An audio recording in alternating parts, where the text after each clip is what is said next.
Bulavinaka, and welcome to Speak Your Mind this Monday, the 25th of November. Now, today, as mentioned earlier on, Daybreak Show, we talked about today being the International Day for the Elimination of Violence Against Women, 25th of November.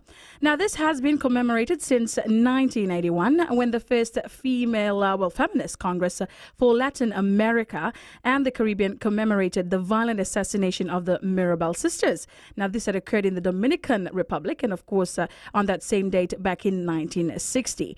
Now, we've got with us in studio representative from the UN Women, our program manager, Miss Melissa Alvarado, with the Ending Violence Against Women program manager. And we've also got Tura Lewai, he's our male advocate in Fiji. Bulavinaka, our special guest for today, Melissa and Tura. Thank you so much for joining us. Bula Vinaka. Okay, first of all, before we head into the discussion, tell us a little bit about yourself, Melissa, and how you came to be part of the UN Women.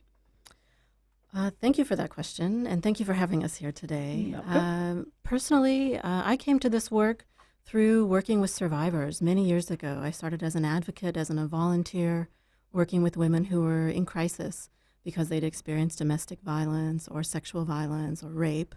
And I would help them through the medical care system, through legal needs, reporting to the police.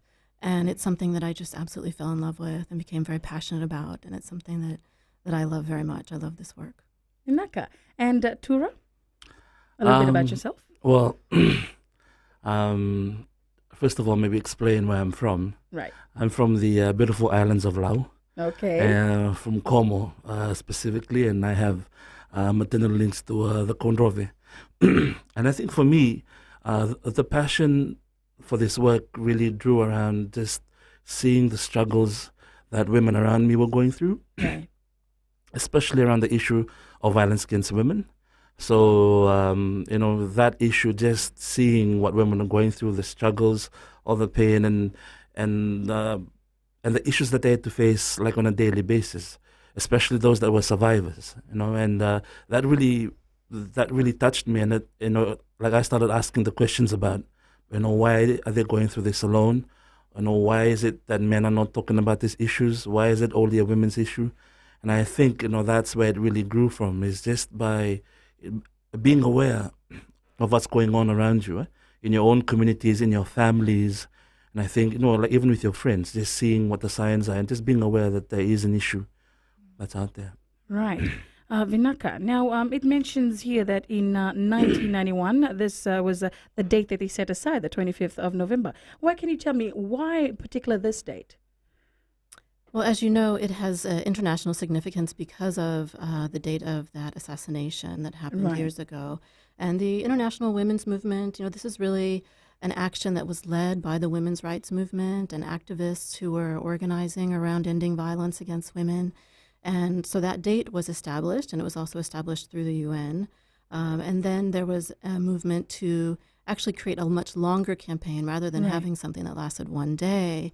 They said, let's actually link this up, November 25th, which is the International Day for the Elimination of Violence Against Women, with December 10th, which is International Human Rights Day. Right. Because there was a struggle for some years with getting acknowledgement that violence against women was actually a violation of human rights. Right. It was often seen as a private matter. It was something that happened in the home. Therefore, it wasn't a concern of the state, or it wasn't something that was an international problem. And so we've been successful, and women's rights groups have been successful in getting that acknowledgement. And so this 16 days is very important to link up that first day on November 25th with International Human Rights Day and show that this is a problem of great proportion and of human rights concern. Every one of us has the right to live a life free of violence. That's the message. Okay. Tell us more about the significance of this day in Fiji, Tura. I'm sure you'll be more equipped to tell us more on this. Maybe just adding on to what Melissa was talking about, I think it's great to also note that, part of the feminist movement that actually established the 16 days of activism also included, like our own people here from FWCC. So Yeah. Shamima Ali was one of those ladies that actually pushed for those 16 days of activism. So, in Fiji, we have that sort of got ownership over it because we were part of the discussions. It's not like it was imposed upon us. We were actually part of those discussions in agreeing or making sure that there was those dates set. I think in Fiji there's a number of activities that are going on.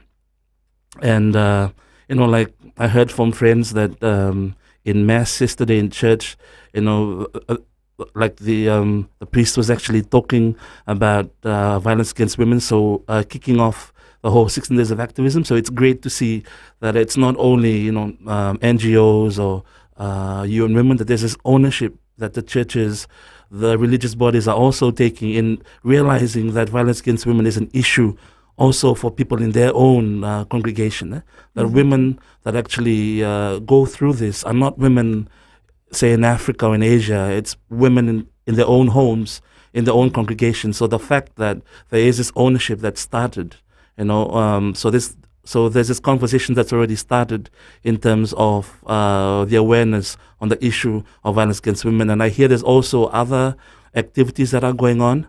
On the 9th of December is the launch of a study that I'm sure Melissa will talk more about. And also on the 10th of December, there's supposed to be a march, a Human Rights Day awareness march. So there's a lot of activities that's going on, and I also hear that schools are also participating with oratory contests and so forth. And I think that's great. The fact that that it's moved, it's progressed from just being a sort of NGO-driven, UN-driven initiative to a more local-driven initiative, where through the great work of organizations such as UN Women and FWCC, FWRM, and other feminist groups, and also other NGOs, that the community themselves are taking ownership of this, which is great, So it basically shows that this activism or the 16 days have actually made the community aware, so they're actually going into other groups that have been taking ownership of this. Yeah. Now, as opposed to the 9th of December, the launch, okay, what has been planned by the UN Women? Well, on the 9th of December, what's really important in Fiji is the launch of the National Prevalence Study on Violence Against Women, which will be launched by the Fiji Women's Crisis Center. Okay. They were the organization that took the lead in implementing the research. And this research, similar research that's been launched in other Pacific countries across the region, there's now, I think, 5 countries in the Pacific that have done this kind of research. It's really intensive research. It's in-depth. It involves interviewing over 1,000 women in most cases about their experiences of, just in life, but also related to their health, their sexual and reproductive health, and regarding their experiences of violence. And so it's a study that randomly selects women. It doesn't choose particular types of women or particular groups of women. It reaches random women, chosen randomly through each community. They were able to research and speak to women in many different parts of Fiji, so it won't just be a Suva-based study, but it will reflect those conversations with women throughout the country. And so that gives us a better sense of, are there factors related to living in cities that affect women, related to violence against women? Are women in cities more vulnerable or perhaps less vulnerable? In every country, it's a different story, exactly. And we have to really understand all the nuances, all the little shapes and figures that follow within that story, so that we can address the problem. Okay, well, thank you for that, Melissa. Well, we're heading into a break. We'll be back with more, but if you'd like to ask Melissa or even Tura questions regarding the International Day of the Elimination of Violence Against Women program, do call us up on 3220-906 or 907 or text us on 825. We're heading into a break. We'll be back with Speak Your Mind.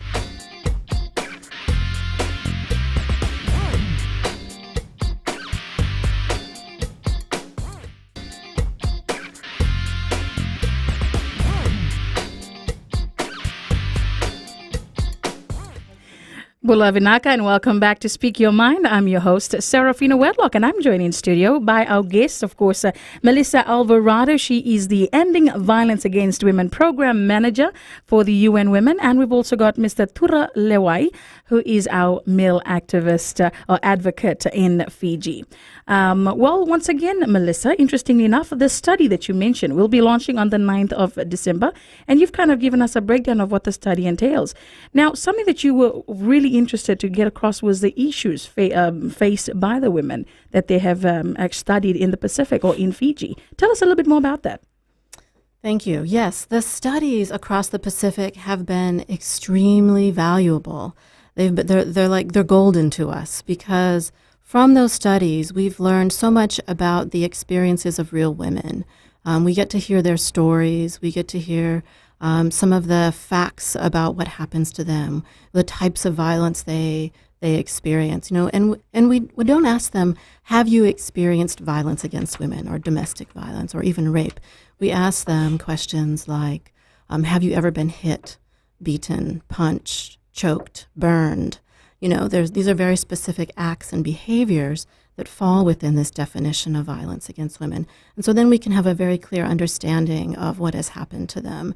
So it's not up to personal interpretation about what has happened to them. It's more about the actual acts. And what we've learned from the studies in other countries in the Pacific is that violence against women is extreme in the Pacific region. In the countries where we have data so far, many of the countries have a prevalence rate of over 60%. Over 60% of women who've ever been in a relationship report experiencing either physical or sexual violence. And that is really extreme. Global averages of the same, with the same study show that about 1 in 3 women, or around 30% of women, experience violence on an average in most countries.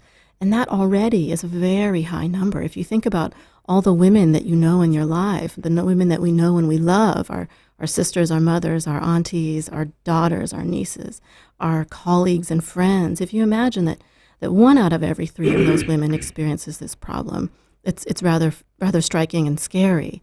But then if you think about in the Pacific, 2 out of every 3 women experiencing some type of physical or sexual violence in their lifetime, that really is hard to accept. And fortunately, that's exactly what's happening in many countries across the Pacific, is people are saying, we don't accept this. We want this to change, and we are going to be part of this change. We're going to take action to change the way we're raising our children and the messages that we're giving to our youth and to our families and to our communities about the acceptability of violence. All right. Melissa, you also mentioned that so far with the data that you received, what other countries have you received data from? I mean, apart from this study that Fiji has conducted. Okay, let's see. So the countries that have the study done so far, the first was Samoa. Mm-hmm. There's been Solomon Islands, Kiribati, Tonga, and Vanuatu. And there's several other countries. After Fiji launches, I think Fiji will be the 6th. And then there's several other countries in the Pacific that have such studies underway or in the works. They're planning on it. And, each country gives us a different picture in that country. In some countries, we've learned that physical violence was a much more serious problem than sexual violence. And in other countries, it's been the opposite. Sexual violence might be much more common. We also ask questions of the women during these studies about their experiences during childhood. And did they experience some type of child sexual abuse, which has, as many of you know, very long-term consequences for the survivor. We consider that to be a risk factor. And that's what the studies have revealed, is that child sexual abuse or child abuse during childhood is a risk factor for experiencing violence later on as an adult. And so that gives us a clue about something we should be working on and addressing in order to end violence against women in adulthood. All right. Tura, what has your experience been? I mean, being in the activism and also male advocating for violence against women, what is your experience? There's so much that I can talk about, but then, we'll just go, pick one by one as we go along. I think, for me, the issue is broader than just, a a family issue. Because in the Pacific, when you hear violence in the family or like in a home, the immediate reaction is that that's not our duty. Like that's between the two couples. We shouldn't interfere in that personal argument or or like whatever's going on. And I think like for us, we need to start challenging ourselves. And I think especially men, because like there's a lot of talk about hey, women also abuse men and so forth. But the body of data shows that that's very minuscule. It's the percentage of women that abuse men compared to the percentage of men that abuse women is humongous. As we've heard, there's a higher than 60% rate in the Pacific. And I think for us men, like we need to start asking ourselves, why is it? Why is it that we condone violence? Why is it that we perpetuate violence in our own families? And I think we need to start taking ownership over that. And I think like it starts with you. Right. Like many people think that that change comes overnight. But I think you need to take one step at a time. It's a small thing. Like it comes from the way that we men view women in societies, and we in our culture and our tradition and our religion has sort of perpetuated those views. So for us, like we've grown up, as men, knowing that women are less than men. We've been taught that, right? So women are sort of encouraged to have boys. If you don't have boys, then that's the end of your lineage. That's the end of. So the importance that our society puts on men is way higher than how we view women. And I think that's where it starts. When you see women less than men, and when that starts, then violence really begins to perpetuate, because then you see women as your property. She's my wife, she's my girlfriend, she's my sister. I have the right to hit her. I have the right to do anything to her, and that's how it starts. It doesn't start with like with the violence, with the beating up and so forth. It starts with ourselves, how we view women. Gender inequalities in societies. We need to start challenging those views and myths. Exactly. That's where it starts. Atura, being a traditional Itoke gentleman yourself, Yeah. like you said, growing up starts with the tradition at home and our culture. What have you done to change your view on how you view the women in your family? Well, it's pretty hard. It's, like I said, it's not something that happens overnight, Right. because as men, we're given so much privilege. You're given, like we are pampered in the homes. So, it begins on just changing my view on women as a whole, because as I grew up in an Itoke household, I went to all boys school, primary school and high school. So, so with those sort of interactions, we started viewing women not just as human beings, but as sexual objects, So you Right. see women as that. And I think, just changing those perceptions about women, that they are more than just a sexual being, that they are more than just sort of, more than just sexual beings, that they are more than that. They have a brain, Exactly. they have rights, just like you and me. And I think, when you wake up one morning and then just challenging the way that we do things at home, because, for the Itaoke people, like when the food is served, the first people that are supposed to eat are the men. That's right. While the women and children wait on the outskirts, waiting for the men to eat. And then after that, then the women come in, and then the children and so forth. So just changing our Just mental changing our mentality. mentality, just Exactly. changing our everyday things, our views and so forth. That's how it starts. Exactly. All right. Well, we'll be back. We're due now for another break, but we'll be back with Speak Your Mind. And just another reminder, if you'd like to share your views, or if you have questions for our guests, do call us in studio, 3220-906 or 907.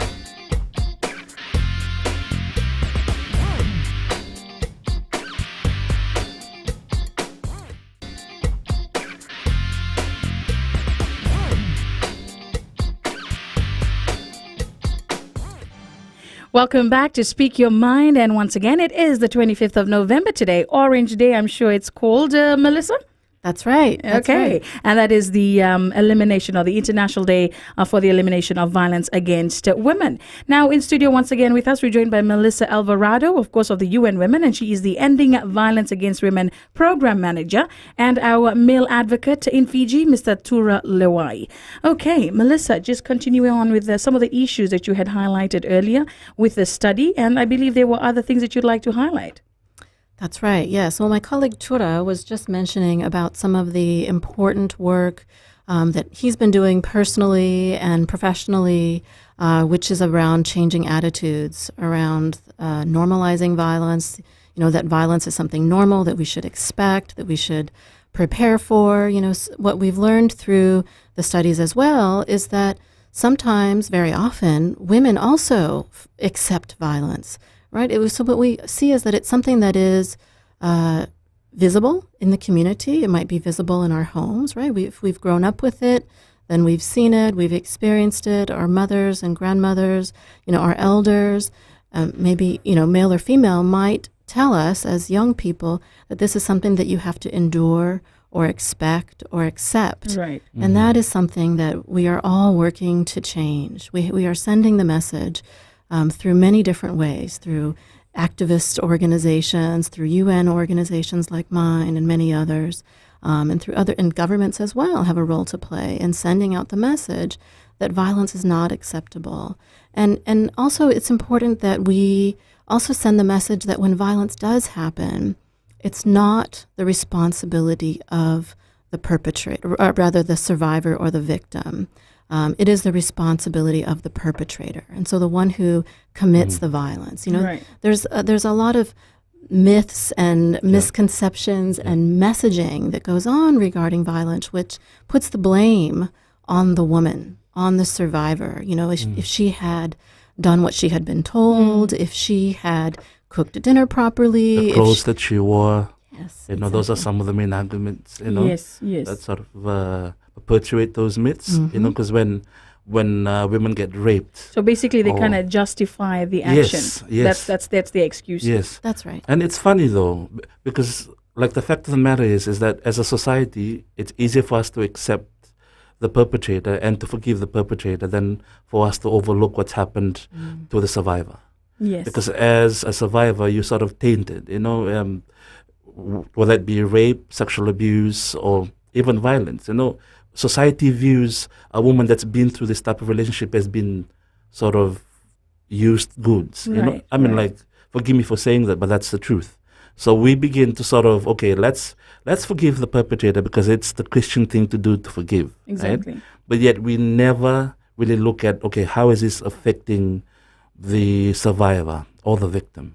And I think, you know, just building towards that work, we need to be able to sort of build that awareness. I mean, like, you know, for us, we have Yellow Ribbon that deals with survivors and so forth, with perpetrators, you know. Giving them a second chance. Yeah, and there's a lot of state money that's gone into that. We really need to start looking at the state's responsibility for the survivors or the victims, because, you know, while we spend so much money rehabilitating these men or whoever these perpetrators are in prison, we're not really looking at what the survivors are going through and what support we have for the survivors. And there's a lot of argument that says, okay, there's FWCC, there's counseling, but then, you know, life goes on after counseling. How then does a woman support herself after that, especially when she's been surrounded by violence, when she's been sort of handicapped Right. by her partner, by not being allowed to work, not being allowed to fend for herself. So these are the things that we really need to look at. Sorry, Melissa. Okay. Well, it says here that in 1999, the General Assembly actually designated the 25th because of the growing global movement. Now, how has Fiji actually grown in regards to this? Like in the whole spectrum, how has Fiji grown in regards to the activism? Has it been effective till to date? Yeah, I think, you know, personally, I think we have sort of really grown. Right. You know, we have, you know, just the fact that churches are starting to talk about it, the fact that young people are starting to talk about it, the fact that there's a great more awareness that's happening, and, you know, that's this is aided on by social media and other issues that are sort of building this capacity, building this awareness.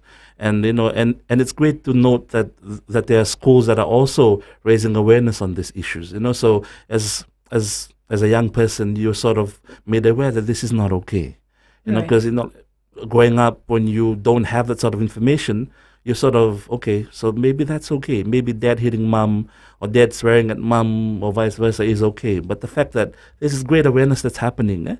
And in terms of like the global movement itself, I think Fiji has had a great influence, especially in the Pacific. And I think I go back again to FWCC and their regional presence. They have really sort of moved not only nationally but also regionally.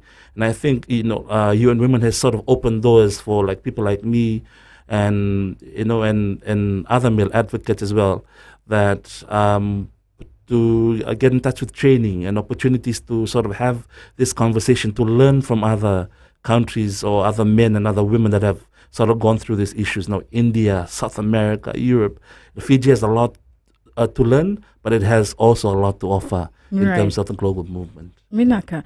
The other interesting thing was the fact that the violence against women during the 16 days of activism have highlighted 4 objectives. Melissa, could you tell us a little bit more about each objective? Like I see the first one is to highlight violence against women and girls as a violation of human rights. The second one states to call attention to the binding obligation of states. This is to implement all agreed normative frameworks and also at a national level. The third one was apparently to call for strengthened initiatives by duty bearers in all areas to prevent and, of course, eliminate violence against women and girls. And the fourth was to strengthen multi-sectoral action and, of course, coordination amongst organizations engaged in EVAW and coordination with government. Would you be able to tell us a bit more about these objectives? Yes, thank you, and thanks for listing those 4. It's important to hear all of them. Well, as I mentioned at the beginning, because we understand now, and it is clearly on the international agenda, that violence against women is a human rights violation, we are now all approaching it that way. So UN agencies, governments, many governments have made international commitments, for example, by signing the CEDAW, the Convention on the Elimination of All Forms of Discrimination Against Women. Right. Many countries in the Pacific are signatories to this convention, which is a binding agreement. They states have to give their report back to the CEDAW committee every few years to show what kind of progress they've made, and it has Right. to be very tangible. So there are many ways that we are looking at specifically focusing on violence against women as a human rights violation. Now, regarding the importance of the implementation of those commitments, we really then have to look step by step at what is the country doing to get underneath some of these problems, some of these risk factors that lead to discrimination. How are we influencing what happens with our youth, as Tura has been talking about a little bit as well? How are we influencing institutional discrimination that might be present, for example, in our school system or in our healthcare system or in our justice system, right? There are little ways where women are kept out, where Right. they're actually prevented from seeking justice or seeking health care or getting the care that they deserve when they experience things like violence against women.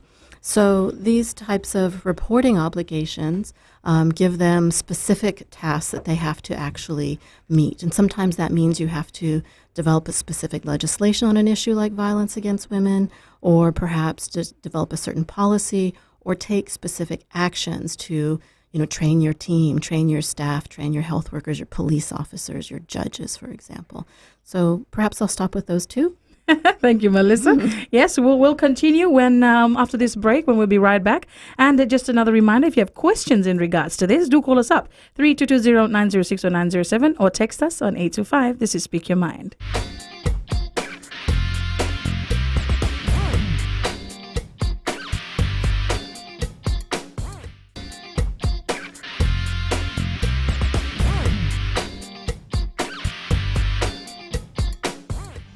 Welcome back to Speak Your Mind, and where we're continuing on the discussion on the International Day for the Elimination of Violence Against Women, and that is Orange Day. Of course, they've set aside for today. Now, in studio, we've got Melissa Alvarado of the UN Women, who is the program manager, and we've also got Tura Lewai, who's also the male advocate in Fiji. Now, Melissa and Tura, we've actually got a caller on the line, and he'd like to share his experience on domestic violence. Good morning to you, Nitya from Kinoya. To share my thoughts, I find, as I already meant, that most couples get involved into domestic violence because they don't plan their life from the beginning. They, in the way of expenses, they do not know how to save, and each seems to have his own way of saving. And I can name 2 communities who don't do it, and they're very peaceful. They don't have much domestic violence. One I'll name Chinese. Both couples will know how much money is in a basket, and each will know how much money they will leave during their lifespan. Whereas we are going through so many changes in Fiji. We seem to be interested more in spending, and this, at one stage or another, lends to arguments and violence. I've seen it with my own eyes. I'm quite old, and I feel the education here, most of the radio stations, FBC has tried a lot of topic on budgeting. Everybody should be taught budgeting in peace, in harmony. If people can save and without any excuse of inflation, etc., because there's some races who could do it without worrying about that, then you find then most of the violence don't come. That's all right. What I feel. Thank you so much, Nitya, for your comment. Vinaka. Well, Nitya, they're telling us one of the reasons that there's violence in the home. Of course, he believes that it's, not good budgeting and, of course, financial problems, which, according to the study, Melissa, has this been mentioned in some of the in the study that's going to be launched on the 9th? From your experience, from your view? Well, we haven't seen the data that's come from the Fiji study yet. We'll see that on the 9th. But judging from other studies that we've seen across the region and globally, sure, yes. Arguments over many types of things, it can sort of end up in domestic violence. If you're arguing about the children or about money or about your in-laws, there's lots of things that you can argue about. And certainly many couples do argue about money. However, the issue is, how do couples manage those arguments, and what are the expectations they have of each other? That's where the critical element is. That's where the point of concern is. Right. Some couples can, discuss their finances or whatever the issue. They can discuss it openly. They can share decision making over what happens with the issue. They sort of share the power. Yes. The issue in relationships is, do we share the power? Whether it's about money, whether it's about, the house, whether it's about, work, it could be about many things. But the question then is, how do we work together to solve that problem? If there's a belief in the couple that one person gets to control the decision making and one person gets to control the other person's behavior, then that can lead to domestic violence. I guess this is where the equality thing comes in. But yes, excuse me, Tura, what are your thoughts on this? Thank you, Nitya, for that. Yes. Thank you, first of all, for calling in and viewing your sharing opinions. Your thoughts. Yeah, mm-hmm. That was great. For me, on the other hand, I don't see it as more like a reason for abuse, but I see it as a contributing factor. Right. So the main reason why abuse happens is not because there's arguments about. Everybody argues. In a couple. Come on, Sarfina, I'm sure you've been in relationships. Yes, I'm not going to admit. Yes. I'm not going to lie. I admit. Yeah, we've all been in relationships where we've argued, and exactly. And it shows that there's that sort of, you argue because the power is sort of the same, right? Because you have different opinions about that. The only issue is, what gives men the right to hit women? So you can have arguments. You can argue about the finances. You can argue about issues that's going on at the home. That's fine. Argument is fine because it keeps the relationship alive. It keeps it hot. But the fact is, That does not justify. That does not justify violence, you know. Exactly. And the thing is, when men go ahead and touch their wives or their partners because they feel that they have the ability to do so, Right. and that they have the right to do so, and as a society, we condone those behaviors. You know, we condone men beating their wives. That's the truth. And we actually promote it. You know, there are some men and women that actually encourage perpetrators. Yeah, you do that. You keep your wife in line. Right. Or even like as brothers, you know, like we're taught to control our sisters, you know. So usually you'd have like a brother seeing a sister in the club and saying, "What are you doing here? Go back home or I'll beat you up." You know, those Right. kind of conversations that happen in our society. And as a family, as a society, we give men that privilege to do that. Exactly. Or the right to be able to hit your wife or be able to abuse them. So for me, I do believe that, you know, that those arguments are taking place. You know, stress, you know, like with what's going on in our country and around the world, it adds stress. You know, there's lack of money. Of course, you know, you will have those factors that will come in to a relationship. That'll affect the way that you communicate. It'll test the boundaries that you have as well, and also your skills in communicating. But at the end of the day, that does not give anybody the right. Exactly. Yeah. Tura, interesting. You mentioned, you know, how this is this has been continuous. It's been traditional. It's been passed down. It's part of our society.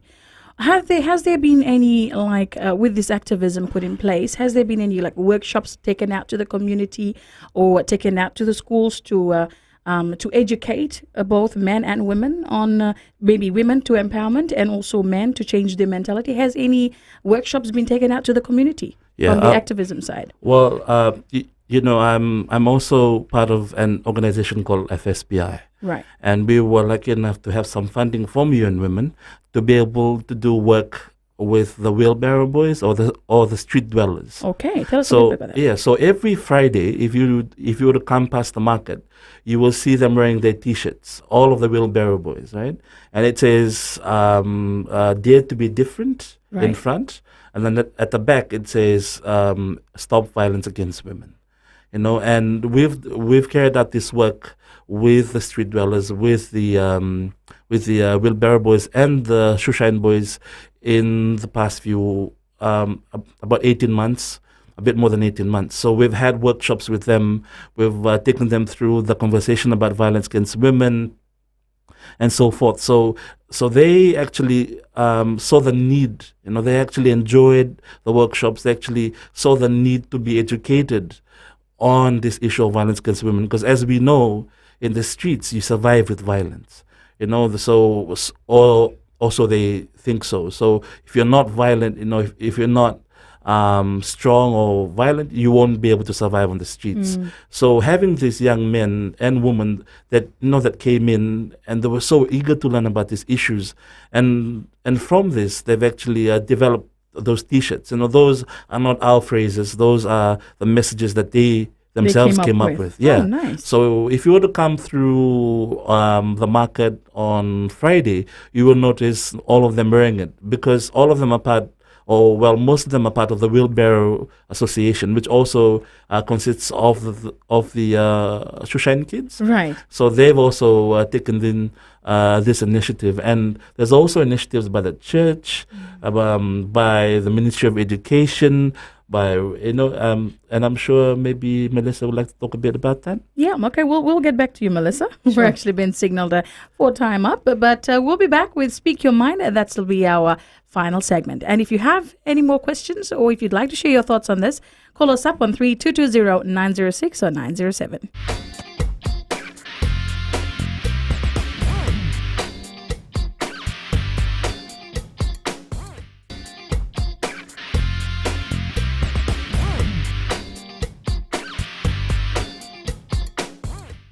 Welcome back to Speak Your Mind, and we have in studio once again with us Miss Melissa Alvarado of the UN Women. She's the program manager for the Ending Violence Against Women, and we've also got Mr. Tura Lewai, who is our male advocate here in Fiji.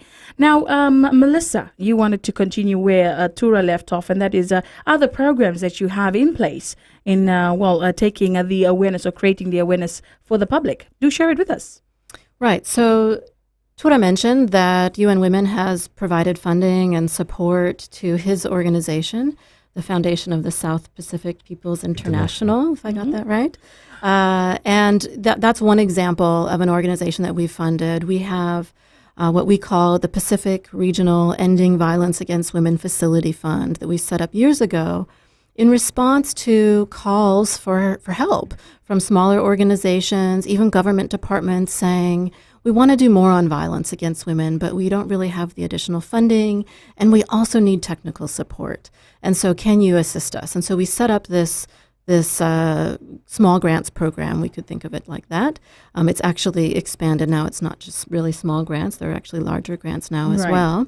But then we partnered with some organizations like the Fiji Women's Crisis Center, like the Regional Rights Resource Team, to provide capacity building and support to those organizations so that they could really be informed about and apply a strong human rights-based approach to their program, which means that they're really understanding and integrating that this is a human rights violation first and foremost, and how can they set up their programs to be respectful and conscious of the needs of survivors. You know, in everything we do, we really want to be informed by survivors of violence. Exactly. They are our teachers, they are our leaders in this movement, and they guide us when we develop programs and projects and perhaps services. And so in Fiji, we funded, for example, the House of Sarah, which is a group through the Anglican Church that is addressing violence against women through their church communities. And they're now part of a bigger network of churches and faith-based organizations that is meeting on a regular basis to talk about how can they change the mindset regarding the acceptance of violence, and how can we really challenge that this is something that happens normally in our families and communities. So there's really interesting work that's happening. This network is developing guides for sermons and for sort of Bible groups and discussions. And this is really important too, because you really want people to start questioning, you know, violence when they see it, when it happens to them, when it happens in their families. You want them to say, this is not right. You know, I have the right to live without this. I'm going to go talk about it. I'm going to go seek help from the police or from an NGO providing counseling or from a health service provider, or I'm going to seek justice. I'm going to take this case to court. So we want people to really understand their rights and to be able to act on those rights. House of Sarah is one example. We're also funding the National Substance Abuse Advisory Council as another example. They are integrating violence against women into the work that they're doing on substances and HIV throughout many schools in Fiji. And so that's been a good approach because it's so important to work with youth. Exactly. Right? If we're going to get underneath this problem, yes, we have to work with the youth.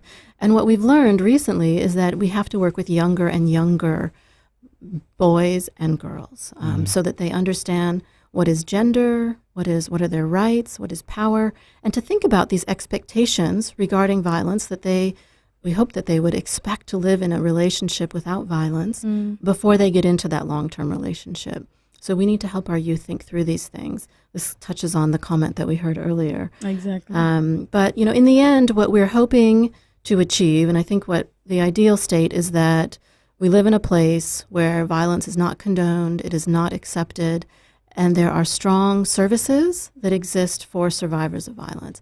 And so that means that government departments are doing their part to make sure that they have strong services. So if you are a woman who is beaten or raped, and you go to the doctor, you go to the health clinic, there's strong services there that understand your need and can respond appropriately. They can treat you with respect and confidentiality. People are not going to sort of tell your story everywhere they go because they know you, and they respect your wishes.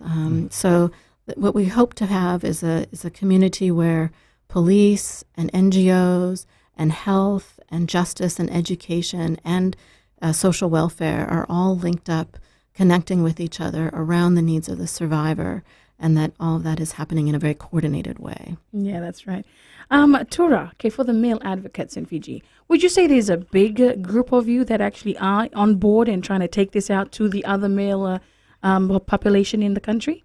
I think this concept of male advocacy came from the FWCC training that we received, where they saw that that you couldn't just work to be more effective with the work. You need to also work with men, and for us, there have been a few that have been trained, and I think they also have a training that's happening next year in Fab that will really deal with perpetrators. So not only looking at how you can stop violence, but then looking at those that are perpetrators of violence. In Fiji, there have been people trained, but clearly there's not enough men. For us, our purpose is to go out into the community and then challenge men on their behaviors, the conversations that happen around the cover bowl, where a lot of not so true concepts are sort of exchanged. Right. But then let's talk real things. Like if you're going to spend 4 hours sitting down talking around cover, let's talk about real stuff. Exactly. What's happening. And then, and for us, that's what we're supposed to do, is to go out and challenge these myths and these misconceptions. And I hope that more men will be able to take up this fight, Ever since you took up the fight of advocating for male advocacy, has there been challenges along the way? I'm sure there has been. Yeah. You've probably been shut down so many times, especially in our society. Share your experiences. Yeah, I mean, like whenever you are seen to be speaking about women and women's human rights and so forth, you are seen as less of a man.